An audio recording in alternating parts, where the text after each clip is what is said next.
আমার ব্যাংক থেকে 5,000 টাকা কাটলো কেন? আরে আমি খুব ইম্পর্টেন্ট একটা জিনিস কিনছি। কি কিনছো 5,000 টাকা?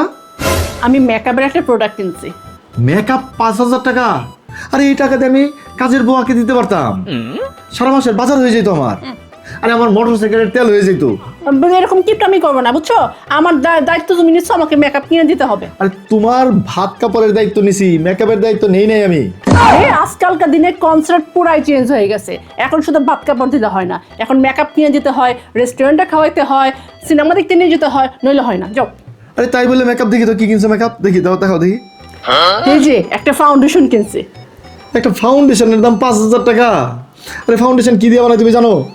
আরে এটা মুলতানি মাটি।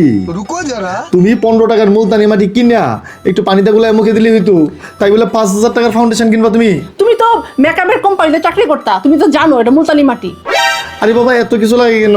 এটা স্নো কিনবা, একটু পাউডার কিনবা, মুখে দিবা আর একটু আতর ছিটাই দিবা, তাইলে তো হয়ে যায়। এই যাও কিপটা জামাই, শোনো, তোমার অ্যাকাউন্টে থেকে আরো কয়েকটা নোটিফিকেশন আসবে, 7-8 হাজার টাকা গায়েব হয়ে যাবে, আরো হাতফেল করে না তখন। আরে কি বলে, আমার ব্যাংক থেকে আরো 8,000 টাকা নাই হয়ে যাবে? আমার ব্যাংক ডাকাতি হয়ে গেছে।